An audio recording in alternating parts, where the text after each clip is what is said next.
আসসালামু আলাইকুম। সায়েন্স হান্টার্সের পক্ষ থেকে সবাইকে শুভেচ্ছা।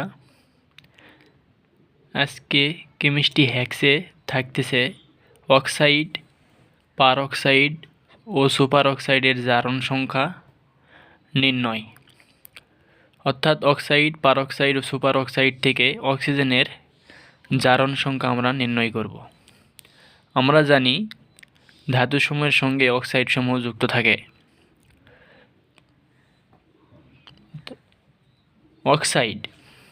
অক্সাইডের জন্য আমরা শর্টকাট মুখস্থ রাখব।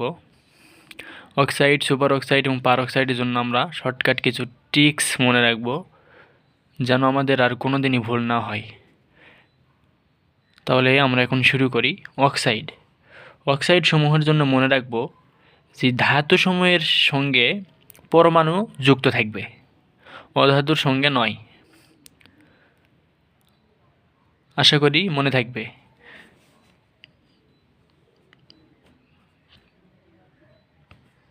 যেমন K2O, পটাশিয়াম অক্সাইড, এখানে ধাতুর সঙ্গে পরমাণু যুক্ত আছে। তাহলে এখানে অক্সিজেনের জারণ মান কত? আমরা জানি জারণ মান বের করতে হয়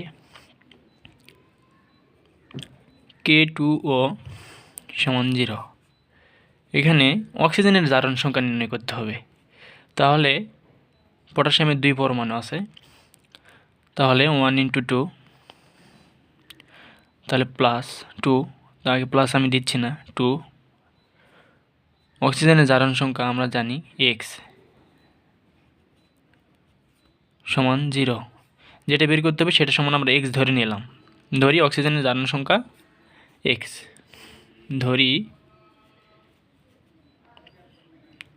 ও সমান X। জারণ সংখ্যা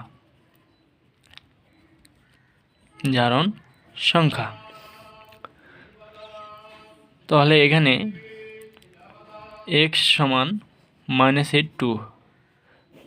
আশা করি সবাই বুঝতে পারছেন। তাহলে কি বললাম, অক্সাইডের সমূহের যখন জারণ নির্ণয় করব তখন কি ধাতুর সঙ্গে পরমাণু দেখব, আমরা ধাতুর সঙ্গে পরমাণু থাকবে, অধাতু কল্পনা করব না। সুপার অক্সাইডের ক্ষেত্রে আমরা অধাতুর সঙ্গে পরমাণু সংখ্যা মাথায় নিয়ে আসব, ধাতুকে বাদ রাখব। যেমন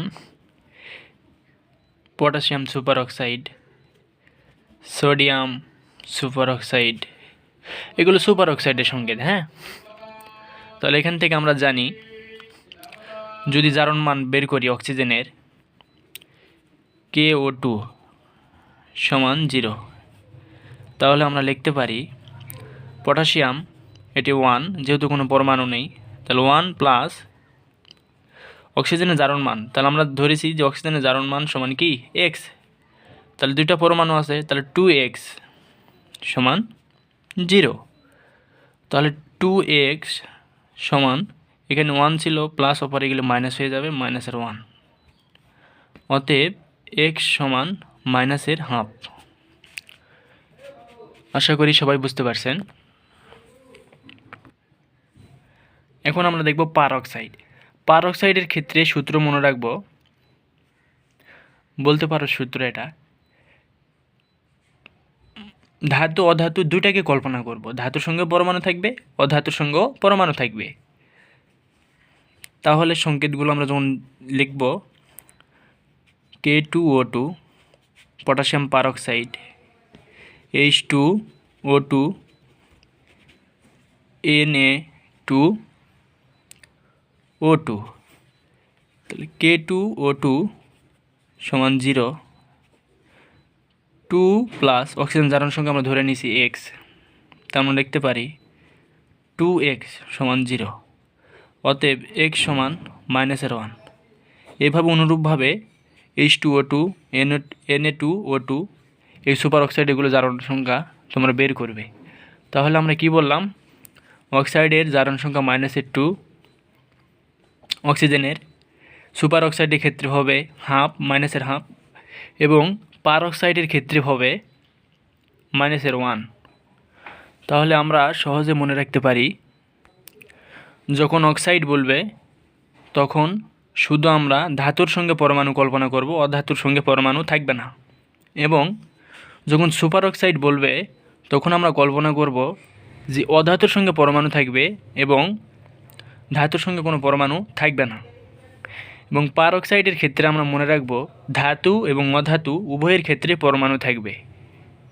তাহলে একটি টিক্সের মাধ্যমে আমরা সব কিছু সুন্দরভাবে মনে রাখতে পারি। এখন আমরা যদি এই চিত্রটার দিকে একটু লক্ষ্য করি তাহলে আমরা দেখতে পাবো অক্সাইড, অক্সাইড, পার অক্সাইড, সুপার অক্সাইড।